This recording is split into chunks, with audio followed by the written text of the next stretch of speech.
말씀은 로마서 8장 35절에서 39절 마지막 절까지의 말씀을 또 보겠습니다. 이제 오늘로서 로마서 8장 말씀이 끝나게 되고 다음 주부터는 우리가 9장 말씀을 볼 텐데, 이 8장 마지막 말씀을 정말 간절한 마음으로 오늘 한 목소리로 우리가 읽도록 하겠습니다. 누가 우리를 그리스도의 사랑에서 끊으리요? 환난이나 곤고나 핍박이나 기근이나 적신이나 위험이나 칼이랴. 기록된 바 우리가 종일 주를 위하여 죽임을 당케 되며 도살할 양같이 여김을 받았나이다 함과 같으니라. 그러나 이 모든 일에 우리를 사랑하시는 이로 말미암아 우리가 넉넉히 이기느니라. 내가 확신하노니 사망이나 생명이나 천사들이나 권세자들이나 현재일이나 장래일이나 능력이나 높음이나 깊음이나 다른 아무 피조물이라도 우리를 우리 주 그리스도 예수 안에 있는 하나님의 사랑에서 끊을 수 없으리라. 아멘.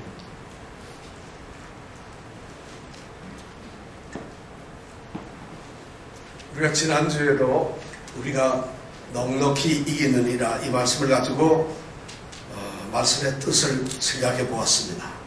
지난주에 여러분들과 제가 이 말씀을 통해서 생각해 보았던 것은 누가 우리를 그리스도의 사랑에서 끊으리요 하는 이 질문에 대한 것이었습니다. 우리는 그 질문 속에서 세 가지 중요한 포인트를 찾아낼 수가 있었습니다.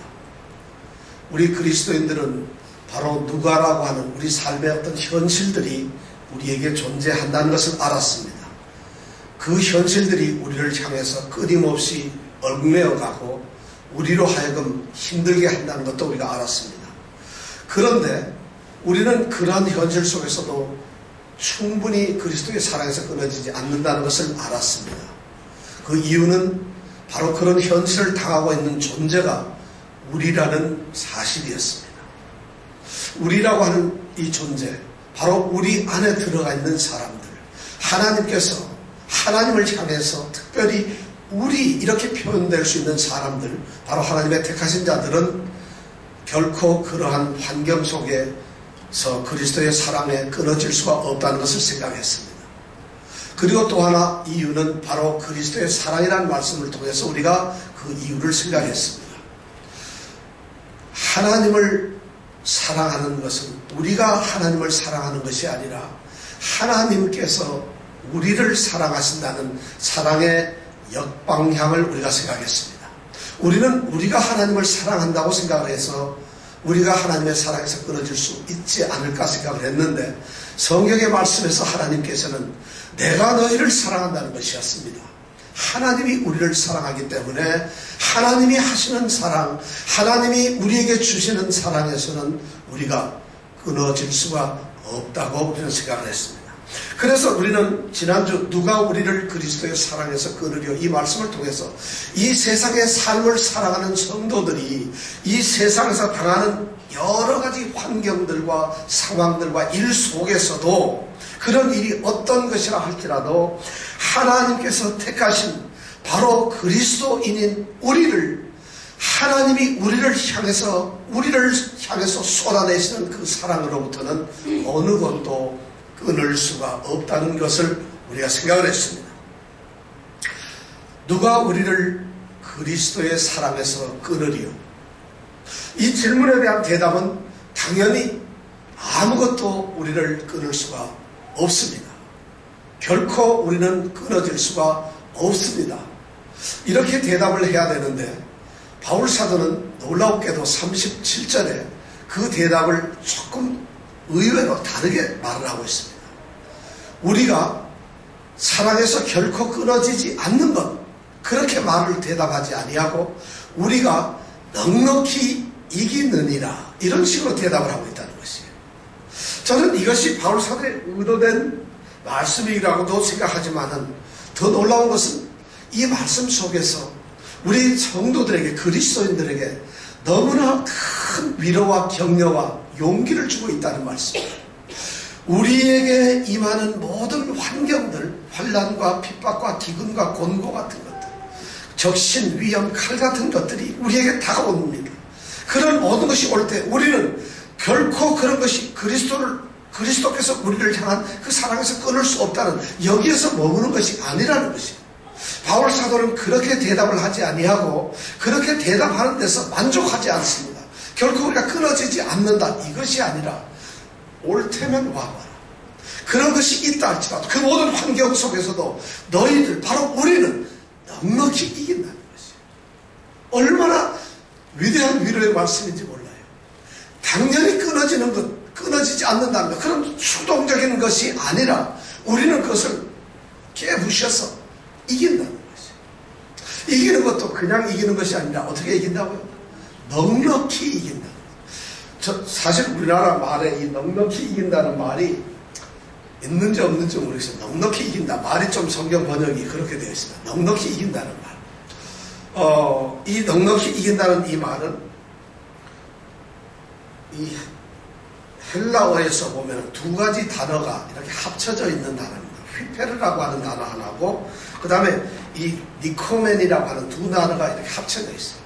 그러니까 휘페르라는 말은 무슨 말인가 하면 무엇보다 무엇 위에 하는 그런 의미를 가지고 있고, 니코멘이라는 말이 비로소 이긴다는 말이에요. 그러니까 무엇보다도 이긴다, 더 이긴다, 이런 말이에요. 이런 뜻을 사용하는데 성경에는 이 단어가 여기에만 사용되어 있어요. 놀랍지 않아요. 여기에만 바울 사도가 바로 이 단어를 쓰고 있습니다. 넉넉히 이긴다. 성도들이 이 세상을 살아가면서 당하는 모든 환경 속에서 우리 성도들은 이기는데, 그 이기는 것이 넉넉히 이긴다는 것이, 넉넉히 이긴다는 말은 최상급으로 이긴다는 것입니다. 그냥 적당하게 이기는 것이 아닙니다. 그냥 이길 수 있다는 그런 이김의 상태를 말하는 것이 아니라 완전하게 이긴다는 것이에요. 이것은 두 가지 대결들, 우리라고 하는 그리스도인들과 세상에 일어나는 모든 일 사이의 대결 속에서 이 경기가, 이 대결이 그리스도인들이 문제없이 일방적으로 아무런 게임이 되지 않도록 이긴다는 이런 말씀이에요. 그래서 많은 성경들은 이것을 갖다가 압도적인 승리를 한다. 그러니까 비율로 따지면 뭐 한 100대 0 정도 되겠습니다. 게임이 안 되도록 이긴다는 것이에요. 또는 혁혁하게, 바울 사도가 이 말을 생각했을 때는 로마의 군대가 전투를 하고 들어오면서 승리의 계승가를 부르면서 승리자로 들어올 때 그 모습을 아마 생각하면서 우리가 똑같이 이러한 세상의 모든 것들은 이겨낸다는 것이에요. 그리스도인들은 이겨낸다. 이것이 일방적인 승리예요. 그래서 더 정확한 의미로 따지면 아주 영광스러운 승리를 우리는 갖는다는 것이에요. 영어 성경은 이걸 뭐라고 이야기를 하는가 하면 We are more than conquerors, 이렇게 말하고 있어요. 우리는 정복자 그 이상이라는 거죠. 우리는 어떤 것을 정복하는 정복자, 그것보다 더 훌륭한, 더 대단한 사람들이라는 이런 의미로 이 말씀을 생각하고 있다는 거죠. 우리는 바로 그렇게 이긴다는 것이에요. 절대 우리는 그리스도인들은 이 세상에 살아가면서 당하는 그러한 7가지, 아니 그것을 대표로 하는 그러한 모든 환경 속에서 그냥 그리스도의 사랑이 절대 끊어지지 않고 겨우 붙어서 나는 그리스도인으로서 그리스도의 사랑으로서 살아가는구나 하는 그런 연약한 모습이 아니라, 그런 것들이 우리에게 올 때 우리는 당당하게 일방적으로 그런 것을 이겨낼 수 있는, 넉넉히 이긴다는 말씀을 바울 사도는 얘기하고 있습니다. 어떻게 그것을 이겨낼 수가 있을까? 37절에 보니까 그러나 그런 환난들이 있어요. 충분히 있습니다. 그리고 그런 환난들이 우리를 하여금 주를 위해서 죽임을 당하게 되고 또 도살하는 양처럼 그렇게 여김을 받도록 우리를 만들었어요. 그럼에도 불구하고 그러나 우리는 이긴다는 거죠. 왜 이기게 될까요? 이기는 원동력이 뭘까요? 우리를 이기도록 하는 근거가 뭐겠어요? 대답이 뭐죠? 우리를 사랑하시는 이, 우리를 사랑하시는 이, 그분이 누굴까요? 그리스도이고 하나님이세요. 성령님이세요. 우리를 사랑하시는 그분 때문에 우리는 이긴다는 거죠. 우리를 지난주에 제가 말씀을 드렸을 때 우리를 사랑하시는 이라는 표현이 아니라 본래 이 헬라어 원문은 우리를 사랑하셨던 이름입니다. 이미 우리를 위해서 십자가에서 죽으셨던 그 사랑하셨던 그 주님, 이미 우리를 위해서 십자가에 그 아들을 죽도록 하셨던 그 하나님, 쏟아부었던 그 사랑, 그렇게 사랑을 쏟아부었던 바로 그분, 우리 하나님 그리스도를 통해서 우리는 이긴다는 것이죠. 그리스도인들이라고 해서 왜 환난이나 공고나 핍박이 없겠습니까? 그런 것이 어떻게 없을 수 있겠어요? 오늘 이 말씀에 보면은 그리스도인들은 그러한 고통이나 시련의 역경에서 예배인물이라는 이런 말씀을 하고 있지 않아요. 어떠한 보장도 안 되어 있어요. 그리스도인들이기 때문에 우리는 고난을 절대 안 받습니다. 그리스도인들은 그리스도의 사랑 안에 있기 때문에 오로지 행복만 있을 뿐입니다 하고 이렇게 보장을 해주지 않는다는 것이에요. 이 말씀에는 이미 그리스도인들에게도 고난이 있다는 것이에요. 그럼 예수를 왜 믿나요? 왜 그리스도 안에 있어야 되느냐? 바로 오늘 이 말씀이 그럼에도 불구하고 우리에게 그러한 환난이나 고난이 예외는 아니지만 그러한 환난과 고난이 있을지라도 중요한 것은 승리의 약속이 보장되어 있다는 것이에요. 그것을 이겨낼 수 있는 보장이 있다는 것이에요. 그렇기 때문에 우리 그리스도인들은 담대할 수가 있다는 것이에요. 자, 그렇다면 궁금한 것이 있어요. 오늘 말씀을 통해서 우리는 실질적으로 한번 생각해 보았으면 좋겠어요.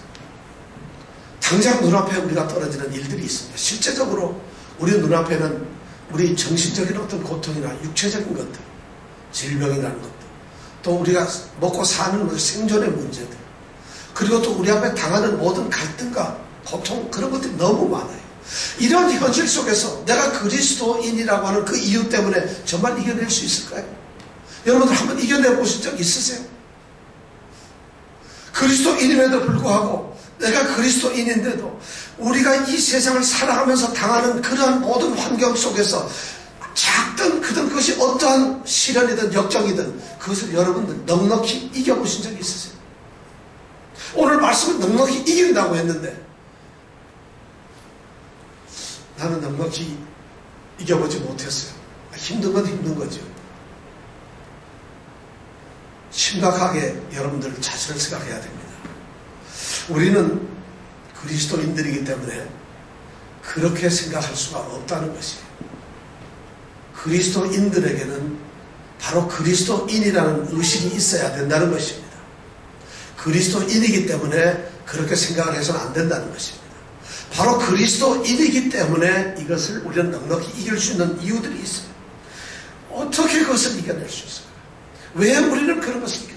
지금 사업이 안 되고 곤경 속에서 모든 것이 꼬여가는데 어떻게 내가 그리스도인이라고 이겨낼 수 있는가? 내가 지금 몸이 아파서 도저히 못 견디는데도 불구하고 어떻게 우리는 그리스도인이라는 이유 때문에 그것을 이겨낼 수 있는 것인가? 이런 현실적인 문제에 도달하게 되면은 우리 그리스도인들이 힘이 빠집니다. 사실 두려워하게 됩니다. 사실 그러면서 좌절도 합니다. 그런데 오늘 성경 말씀에는 그런 사람은 그리스도인이 아닌 것처럼 말씀을 하고 있어요. 실제가 아닐지도 모릅니다. 자, 그렇다면 어떻게 우리는 그러한 환경들을 이겨낼 수 있을까요? 오늘 첫 번째 말씀을 우리가 가만히 생각해 보면은 우리의 생각이 달라져야 된다는 것입니다. 우리가 늘 생각할 때 그리스도인들이 가장 쉽게 넘어지는 것은 믿음이 좌절되고 믿음에서 벗어나게 되는 이유 중에 가장 큰 이유는 내가 예수를 믿고 교회 잘 다니고 있고 그리고 성경도 읽고 기도도 하고 하는데 왜 나에게는 이런 고난이 있는 것인가? 혹시 내가 그리스도의 사랑에서 끊어진 것은 아닌가 하는 그런 의심과 염려를 하게 된다는 것입니다. 내가 그리스도인이라면 당연히 이런 일이 우리에게 있어서는 안 되는 것이 아닌가 하는 생각을 하게 된다는 것입니다. 그런데 오늘 성경 말씀에 보면은 그리스도인들이기 때문에 이런 일을 우리가 겪게 된다는 것이에요. 그리스도인이 아니든 그리스도인이든 이런 일은 우리가 세상에 살면서 누구에게나 있을 수 있는 일인데도 불구하고 더구나 그리스도인들에게는 이런 것이 너무 당연하다는 것이에요. 우리가 그런 생각을, 그런 의식을 가질 필요가 있다는 것이에요. 그리스도인이기 때문에 이런 일이 있다는 것. 이런 모든 환경이나 역경이 어려운 것은 내가 그리스도인이라는 것을 드러내는 것이고 바로 그러한 삶이 그리스도인의 삶의 특징이라는 것이에요. 성경은 일관되게 그렇게 말을 하고 있어요. 로마서 8장 17절에 보면은 그렇게 말합니다. 우리가 그리스도와 함께 영광을 받기 위하여 또한 그와 함께 고난을 받아야 할 것이니라. 우리는 그리스도와 영광이 약속된 존재이기 때문에 고난도 또 똑같이 받아야 된다는 것입니다. 그리스도께서도 이 세상에서 이미 고난을 받으셨는데 그리스도가 받으셨던 그 고난을 동일하게 우리도 받아야 된다는 것입니다. 이것이 그리스도인들에게 주어진 어쩌면 당연한 특권이며 그 사람들이 살아야 될 삶의 모습이라는 것입니다.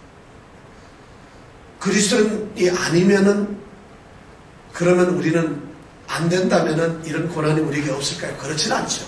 그런데 특히 우리 그리스도인들은 그런 고난 환경 속에서 내가 그리스도인이기 때문에 이것을 받는다는 이런 의식을 가져야 된다는 것입니다.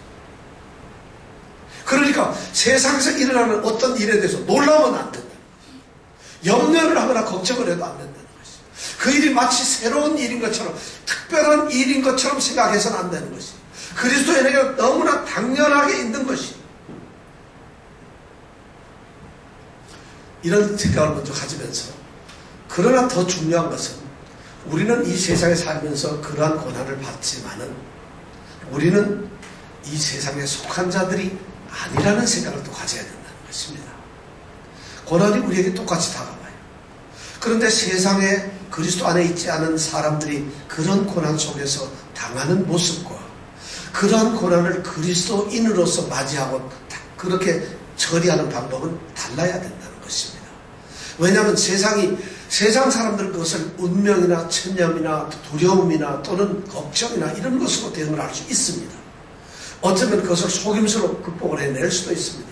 그러나 우리 그리스도인들은 우리가 이것을 받는 것이 너무 당연하고 우리는 이 세상에서 이렇게 살아가면서 이런 고난을 당하지만 우리의 소속은, 우리가 속한 곳은 이 세상이 아니라 다른 곳, 하늘이라는 것을 우리는 생각을 해야 된다는 것입니다. 우리는 하나님의 자녀들입니다. 이 세상에 사는 세상 사람들이 아니라 자녀이라는 것이죠. 똑같이 로마서 8장 17절에 보면 자녀는 후사라고 그랬어요. 자녀는 유업을 받는 사람들이에요. 근데 그 유업을 받는 것은 바로 어떤 유업을 받느냐? 하나님의 유업을 받는 자들이에요. 그런데 하나님의 유업은 우리만 받는 것이 아니라 그리스도가 받으셨는데 그리스도께서 받은 그 유업을 우리도 받는다는 것이에요. 그러니까 우리는 이 모든 일에서 당연히 자녀로서 받아야 될 그런 것을 생각하면서 살아가야 된다는 것이죠. 로마서 8장 28절에서 이미 대답을 주고 있어요. 우리는 알고 있어요. 그리스도인이라면 당연히 알고 있는 것이 있어요. 그리스도인이라면 누구나가 다 알고 있는 것이 있어요. 하나님을 사랑하고 하나님의 뜻대로 부르심을 입은 자들, 그들에게는 하나님께서 모든 것이 합력하여 선을 이루도록 이끄신다는 것이에요. 이것이 세상의 사람들과 그리스도인들이 다르게 생각하는 것이에요. 우리가 넉넉히 이길 수 있는 방법은 바로 그겁니다. 어떤 환경이 떨어졌을 때 이 환경 속에서 나는 하나님께서 부르신 하나님의 택하신 하나님의 목적이 있는 사람이기 때문에 이것을 하나님께서 모든 것을 합력하셔서 선을 이루도록 이끌어 가신다는 거죠. 이런 의식이 있을 수밖에 없다. 그렇기 때문에 이긴다는 거예요. 그리스도인인데도 만약 그것을 가지고 있지 않다면은 자기 자신이 가지고 있는 특권이나 영의 그 영광스러움을 모르면서 살아가는 사람이거나 아니면은 자기가 그리스도인이 아니거나 둘 중에 하나예요. 그리스도인이 아니니까 그런 것이 무언지를 모르고 산다는 것이에요. 아니면 그리스도인임에도 불구하고 하나님께서 약속하신 하나님의 말씀에 대한 아무런 것을 깨닫지 못하고 있다는 것이에요. 놀랍게도 수많은 그리스도인들이 바로 그런 모습으로 살아가고 있다는 것입니다. 수많은 사람들이 그리스도인들이라는 이름 아래서 그러한 모든 환경 역정 속에서도 얼마나 두려움을 가지고 있는지, 얼마나 걱정을 하고 있는 것이죠. 하다못해 죽음까지도 그렇습니다. 죽음이 우리에게 두려움이 아니라 하나님을 만나는 그것이 어쩌면 통로라는 것입니다. 믿는 사람들은, 믿음의 위대한 사람들은 전부 그런 의식을 가지고 있었어요. 왜냐하면 그들에게는 세상의 일을 그리스도인으로서 보는 시각을 가지고 있었기 때문에. 그리스도인들이 가지고 있는 세상의 모습이 어떤 거예요? 돈이 없으면 똑같이 믿거나 믿지 않는 사람들이 고민을 하고 걱정을 하고 염려하고 힘들어져요. 그럼에도 불구하고 똑같은 사실을 보는 눈이 다르다는 것이에요. 바로 그것이 첫 번째 우리로 하여금 넉넉히 이길 수 있도록 만들었죠. 저는 우리 사랑하는 성도들이 이제 세상의 모든 일을 당할 때 여러분들이 정말 그리스도인이라는 시각으로 보기를 원합니다. 내가 그리스도인이구나. 내가 그리스도인이구나. 우리 주님께서 당했구나. 이건 당연한 거로구나. 오케이. 너무나 당연한, 내게 있어야 할 일들이 오는구나. 더 와라. 이건 당연한 것이지. 이런 의식이 있어야 된다. 그럼 그렇게만 한다면 무조건 이겨지는가? 그것이 아닙니다. 그런 의식이 우리에게 첫 번째로 중요하다는 것이에요. 근데 그런 의식을 가지고 있다 보면은 우리에게 두 번째로 다가오는 것이 뭐냐면, 이 고난 생각하면서 우리는 또 다른 생각을 갖게 됩니다.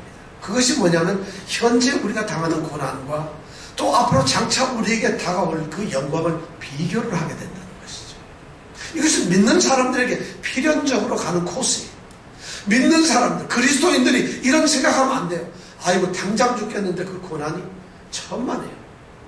이 세상 사람들도 어떤 시험을 위해서 밤을 싸매가면서 공부를 합니다. 왜냐하면 시험을 쳐서 영광을 얻기 위해서 합니다. 우리 그리스도인들에게도 똑같은 결과가 있다는 것이에요. 이 세상에 어떠한 고난과 역경이 있다 할지라도 이 고난, 역경과 우리가 장차 우리에게 후사로 주어지는 그 영광스러운 걸 우리가 비교하지 않을 수가 없다는 것이에요. 그것을 생각하게 된다는 것이에요. 정말 그래요. 참된 그리스도인들이라면, 그리스도 안에 사로잡힌 사람들이라면 고난 속에서 그 고난을 보는 것이 아니라 고난을 통해서 이루어지는 나의 성숙과 그 고난보다도 더 큰 장차 나에게 나타날 영광을 고대하게 된다는 것이죠. 그것을 상상하며, 그것을 기대하며, 그것을 간절히 바라고 소망하게 된다는 것이죠. 그래서 바울 사도는 이미 사실은 이 말씀 가운데 있는 모든 것이 8장에 다 녹아져 있습니다. 8장 18절에 이미 얘기했죠. 생각하면, 가만히 생각해보아라. 현재의 고난은 장차 우리에게 나타날 영광과 좋게 비교할 수 없도다. 바울 사도는 이미 성도들이 그런 이야기를 하고 있어요. 가만히 생각해 보아라. 현재 고난과 장차 우리에게 나타날 영광을 한번 비교를 해보라. 이거 어떻게 비교가 되겠느냐는 것이죠.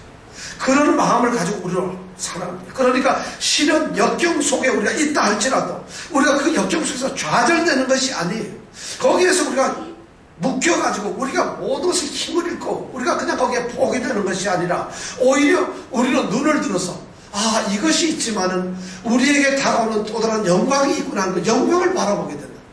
작은 우리의 그 고난, 우리 앞에 떨어진 그 고난을 보기 위해서 현미경을 들고서 보는 것이 아니라 눈을 들어서 우리에게 장차 다가오는 그 영광을 망원경을 가져서 보게 되는 영광이 있다는 것이죠. 이것이 그리스도인들의 삶이라는 것이죠. 근데 그런 것이 만약 없다면 이것도 또 문제죠. 그건 누구나가 그렇게 되어가는 것이 당연하다는 것이에요. 자, 그렇게 되면 그럼 장차 이거 올 영광만 바라보면 우리가 넉넉히 이기게 되느냐? 거기까지만 해도 우리에게는 위로가 있습니다만 우리는 더 큰 정말 위대한, 이길 수 있는 위대한 힘을 얻을 수 있는 그것이 있다는 것이. 그게 뭐냐면 내가 누구냐, 그리스도와 나와의 관계를 생각하면서 우리 주님께 가까이 다가가게 된다는 것입니다. 고난 때문에 그리스도에게 다가간다. 이 말씀이 여러분 한번 경험을 해보시기 바랍니다. 죄송합니다. 고난을 경험하라 이런 뜻이 아니라 고난 속에 있다면은 그 고난 때문에 그리스도 주님과 가까워지는 것을 한번 경험해 보라는 것입니다. 그리스도인이기 때문에 이거는 너무 정상적이에요.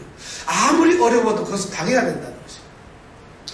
저도 평생에 제 개인적인 얘기를 해서 죄송합니다만 저도 아버지가 목사였으니까 목사의 가정에서 태어나서 평생 신앙생활을 했어요. 그리고 아주 젊어서 장로가 되어서 장로 생활도 그렇게 했고 신앙생활 교회 안에서만 살았는데 그리스도인으로서 제가 가장 이 그리스도의 사랑을 느꼈던 시대가 언제냐 하면은 아마 1997년도 8년 이때가 아닌가 싶어요. 97년도는 여러분들 잘 아시다시피 한국에서는 처음으로 이 IMF가 있어서 모든 것이 경제적으로 굉장히 어려웠던 시절입니다. 공교롭게도 제가 97년도에 회사에 임원이 됐어요. 중용이 됐어요. 제게는 좋은 일이었지만 그것이 되면서 회사나 나라는 아주 어려워지는 환경이 됐어요. 그렇게 되면서 저한테 느꼈던 많은 것이 뭐냐면 이제 어떤 위치에 서게 되니까 회사도 어려워지고 사회가 어려워지니까 제가 할 수 있는 해서 첫 번째 하는 일은 회사를 세우거나 이런 일보다도 회사 직원들을 정리하는 일이 저한테 먼저 우선으로 왔어요. 왜냐하면 회사가 어렵고 그러니까 직원들을 소위 말해서 잘라야 되는 것이에요. 해고를 시켜야 되는, 이런 일을 해야 되는데 그 해고의 기준을 세우고 그 사람들을 그만두게 하고, 그리고 그만두는 것을 통보하고, 이렇게 일을, 우선 그 일이 가장 먼저 떠오르는 것이었어요. 그리고 그 일을 했어야 되는 것이에요. 그러면서 무척 마음이 아팠어요. 사실은 해고라는 것은 얼마든지 기업에서 있을 수 있는 일임에도 불구하고 그 당시의 환경은 그 해고 자체가 좋은 시절에는 해고를 하면 다른 직장을 구하면 되는데 그 때는 해고가 되는 즉시 직장이 없다는 것이에요. 왜냐하면 모든 직장들이, 모든 사회가 다 해고를 하고 있으니까 그만두는 순간 아무것도 할 수가 없다는 것이에요. 그때 제가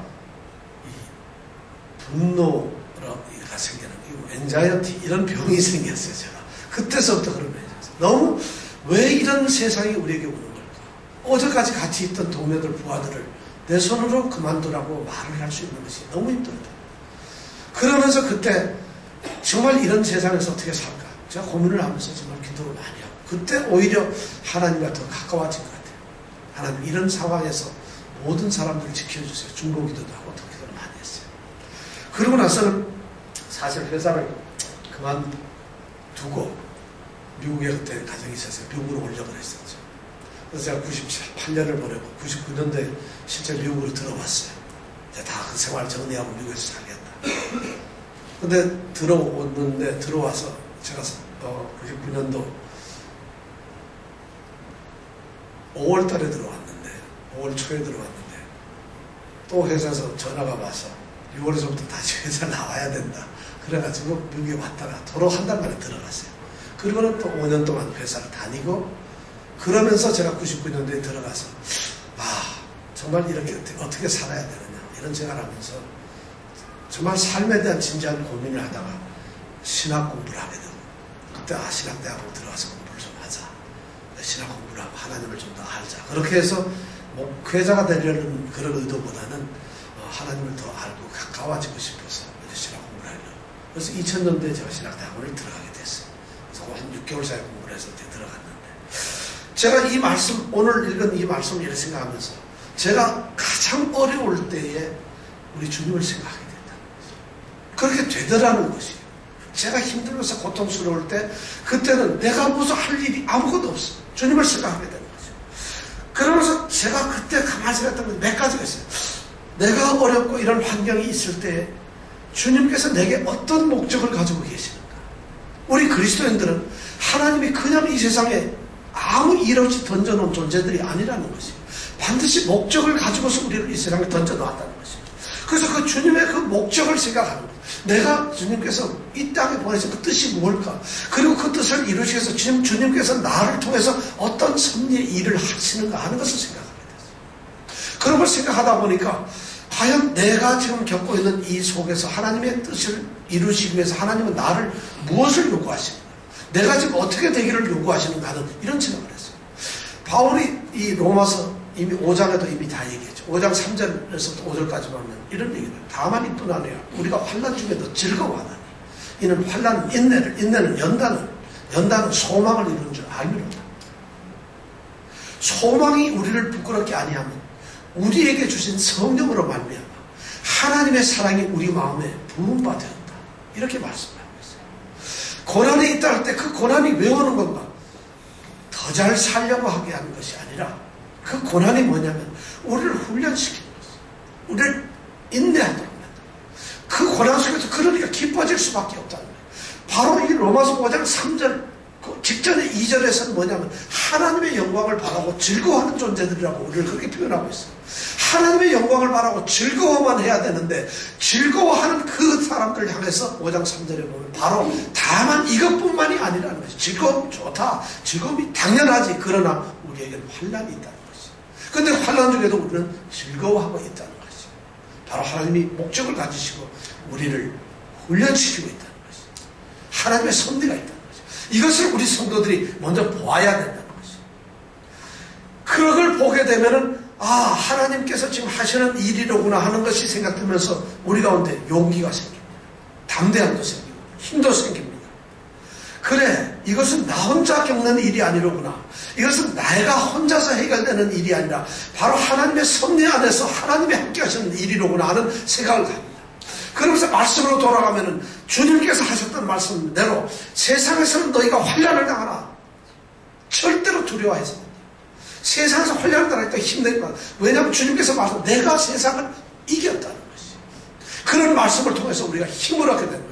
아, 이 역경, 이 시련은 내가 혼자 짊어지고 가야 될 나의 모든 짐이 아니라 우리 주님께서 내게 주셨던 짐이기 때문에 오히려 들어주신다. 그러니까 이길 수밖에 없다. 그런 힘과 용기가 생긴다는 것이에요.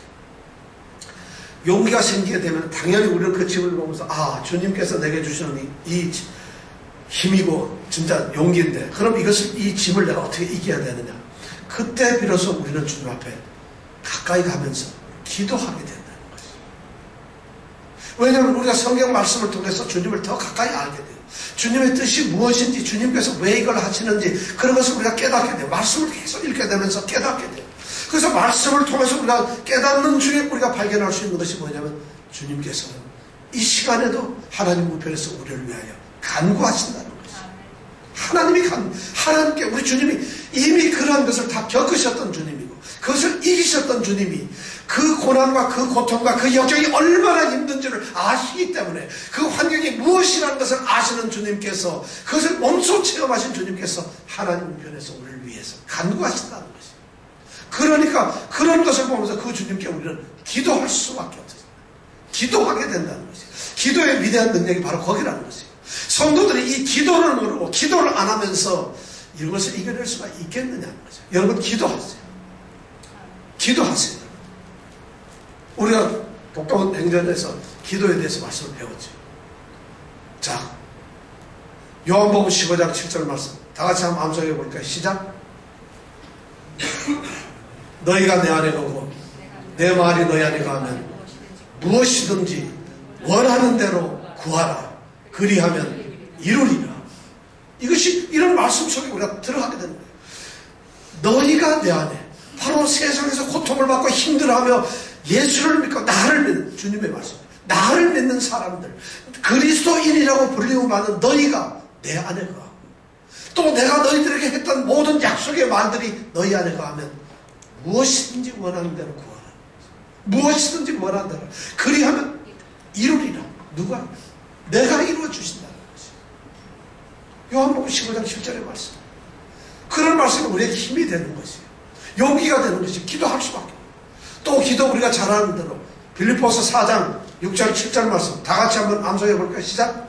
아무것도 염려하지 말고 오직 모든 일에 기도와 간구로 너희 구할 것을 감사함으로 하나님께 아뢰라.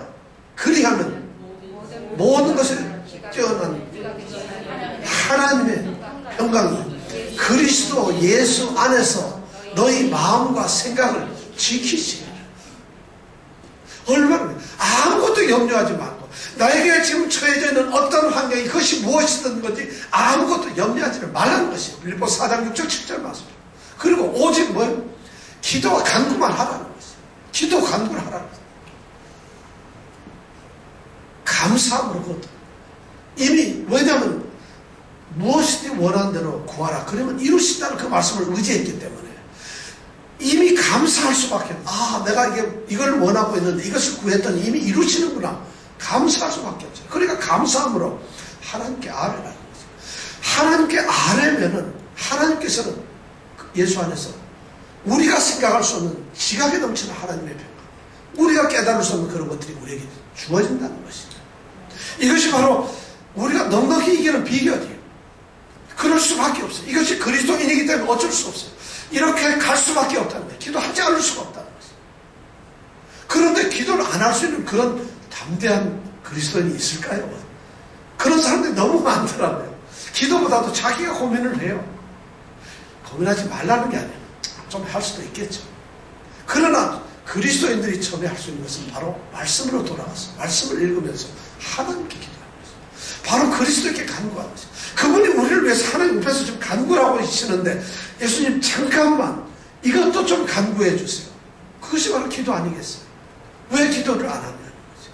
왜 기도가 절대적으로 필요한데도 우리가 기도를 소홀히 하느냐는 거죠. 어떻게 기도를 안 하면서도 그리스도께서 이것을 이루어질 거라고 그렇게 뻔뻔스럽게 생각할 수가 있느냐는 것이. 오늘 말씀이 바로 그런 것이에요. 그것뿐만이 아닙니다. 사실 이 고난이 오게 되면은 우리가 넉넉히 이길 수 있는 게 주님과 가까워져 버려요. 우리는 마치 주님께서 모든 축복을 주셔서 우리에게 모든 것이 넉넉하고 걱정도 없고 편안하면은 그러면 주님을 더 사랑하고 주님께 가까이 갈 것 같은 생각을 하는데 천만의 말씀입니다. 이 세상에서 그리스도인들이든 어떤 일이든 너무 모든 축복을 너무 받아가지고 돈도 창고에 쌓아놓고 있고 쌀도 쌓아놓고 있고 자식들도 한 30명 가지고 있고 사업도 너무 잘 되고 이러면 축복을 받아서 우리가 하나님께 가까이 가고 주님께 가까이 가냐면 천만의 거죠. 비로소 왜냐하면 그 모든 것들이 세상의 것들이기 때문에 우리는 세상의 가장 깊은 곳으로 들어가 있다는 것이죠. 세상이 주는 그 기쁨 때문에 그 속에 가 있다는 것이죠. 우리 그리스도인들이 그걸 추구하려고 계속해서 그렇게 만들면 하나님 감사하겠습니다. 천만의 말씀. 그건 하나님께 감사할 게 아니라 세상을 위해서 감사해야 돼요. 왜냐하면 그것은 세상이 주는 것들이거든요. 그런 것이 아니라는 것이에요.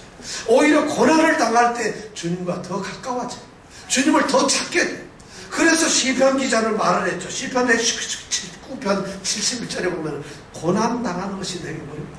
유익이. 고난을 당하는 성도들은 전부 자기가 유익하다는 거예요. 아, 내가 고난을 당하니까 비로소 아니야 이러면 안 되지.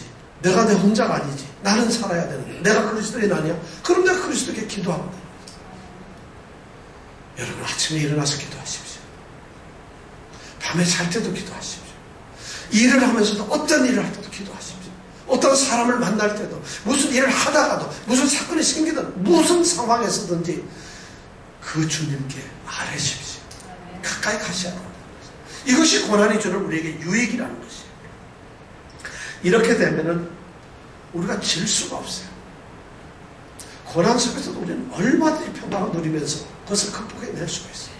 이런 경험을 여러분들이 해보시기를 원합니다. 정말 이것이 기도의 능력을 체험 안 해보고 성경에 있는 거니까 그리스도인들은 이미 그런 것을 다 체험해본 분들이에요. 왜냐하면 그리스도인들은 기도를 하게 되는 거고 기도를 하게 되면 약속대로 모든 것이 이루어진다는 것을 이미 알고 있는 분들이에요. 그런데 그런 그리스도인이 그거 되겠어요? 저는 그리스도인이 아닌데요 하는 말하고 똑같다는 것이에요. 존 웨슬레가 이 미국의 선교를 합니다. 미국 선교여행을 오면서 대서양을 지나는데 대서양을 오는데 그 당시 배가 시원찮아서 막 풍랑이 엄청나게 해서 배가 파손될 정도로 아주 풍랑이 심한 풍랑을 만났어요.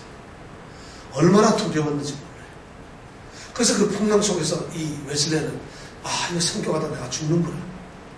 나는 이제 드디어 죽게 되었구나 하면서 두려워서 어쩔 줄을 몰라서 이리 돌아다니면서 기도해도 걱정이 되고 막 그랬습니다.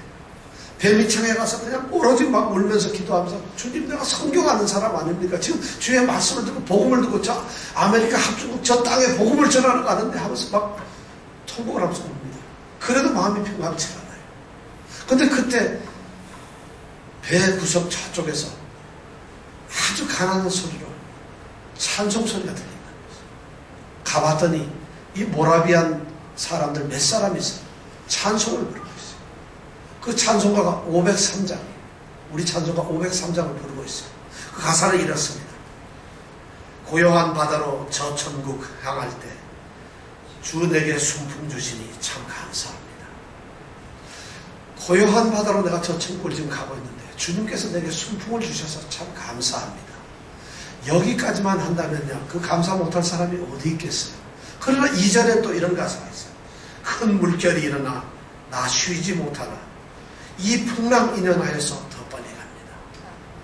얼마나 놀라운 말이에요.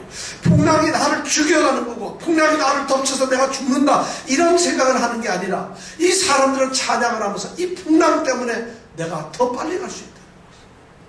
그렇게 감사의 찬송을 드릴 수가 있었다는 거예요. 이 풍랑이기 때문에 나는 지금 만약 고요하고 하면 천천히 가게 될 텐데 풍랑 때문에 나는 더 내가 가는 목적지를 더 빨리 갈 수 있다.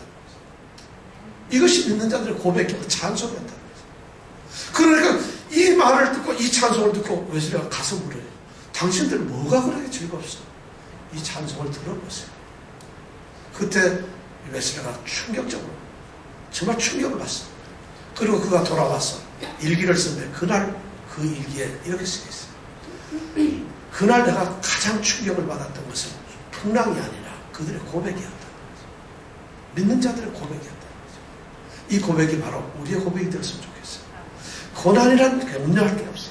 바로 우리를 사랑하신 이로부터 말미암아 우리가 넉넉히 이길 수 있어요. 문제없이 이길 수 있다는 거죠. 성경 말씀은 여기까지 끝나는 게 아니라 38절, 39절이 있어요. 38절에서 사도 바울이 말합니다. 내가 확신하는. 사도 바울이 자기의 입으로 자기의 고백을 합니다. 확신의 고백을 합니다. 나는 확신합니다. 이 확신한다는 말이 사도 바울이 내가 나는 이렇게 확신합니다는 자기 긍정이 아니에요. 이 말씀의 원어는 그런 뜻으로 된 게 아니라 내가 확신이 되었다는 것이죠. 내가 확신을 하는 것이 아니라 어떤 상황, 어떤 말씀, 어떤 일 때문에 이런 경험 때문에 내가 서서히 확신당하고 있다는 것이에요. 나는 그렇게 설득이 되고 있다는 거예요. 내가 지금 설득이 되고 있어요. 나는 확신이 당하고 있어요. 이렇게 고백을 하고 있어요. 이 말씀 내가 확신합니다. 사도 바울은 왜 그런 고백을 하게 됐을까요? 사도 바울은 바로 이러한 고난을 누구보다도 겪었던 사람입니다. 그 사도 바울이 로마의 교회의 성도들을 향해서 당신들이 당하는 그 고난 속에서 여러분들이 생명이 위험하지만 그리스도를 지켜야 되듯이 그리스도의 사랑이 여러분을 지키고 굳게 잡고 있듯이 나도 또한 그 못지않은 고난을 내가 받았다는 것이에요. 고린도후서 11장 23절부터 27절까지의 말씀을 보면 사도 바울은 놀랍게도 자서전적으로 자기의 고난을 담담하게 기록을 하고 있어요. 그 고난을 보면 수십 가지가 나와요. 진짜 그 말씀을 보면 수고하기를 더 넘치도록 했어요. 옥에 갇히기도 더 많이 갇혔어요. 그뿐만이 아니라 매를 수없이 막 여러 번 죽을 뻔했다 했어요. 유대인들이 그 유대인들로부터 40에 하나 감한매를 몇 번 맞았어요? 5번 맞았어요. 3번 40에 하나 감한매라는 게 뭐냐면 40번 때려야 되는데 40번 때리면 죽을까 봐 한 번 깎아주고 39번 그렇게 때리는 것이에요. 곤장을 치는 것이에요. 그거를 5번씩이나 맞았다. 그가 옛날에는 안 그랬는데 단지 선교 여행을 하면서 선교를 하는 한 20, 30년 사이에 그런 고난을 당했다는 거죠. 그뿐만 아니라 그 사람이 3번 태장으로 맞아요. 태장이라고 해요. 나무예요. 아주 태장이 거기다 보면은 송곳도 막 이렇게 박아놓은 그런 나무로 그걸 3번씩이나 맞았어요. 한 번은 돌에 맞아서 죽을 뻔했어요. 돌로 쳐가지고 모든 사람이 돌쳐 돌무덤이 생길 정도로 죽어서 거의 그만 죽어서 믿는 사람들 손에 이끌려가서 살았던 적도 있어요. 그리고 그가 배 여행을 할 때는 정말 풍랑 때문에 완전히 바다 밑바닥에서 하루를 그냥 꼬박 보낸 적도 있단 말이에요. 그러면서 그가 고백하는 것이 모든 것이 자기의 고백이었어요. 동족들이나 이방인들이나 강이나 강도들, 시내 광야, 바다 어디를 가든지 자기는 고난을 당했다는 것이죠. 하다못해 거짓 형제들 자기를 따르면서 진짜가 아닌 가짜 이 거짓 형제들 때문에도 고난을 받았어요. 그러면서 그가 줄이며 애쓰며 고난받고 춥고 떨고 배고프고 이런 건 기본이었다. 그런 바울 사도가 지금 뭐라 하냐면 그런 환경 속에서 이야기를 하는 거예요. 내가 확신합니다.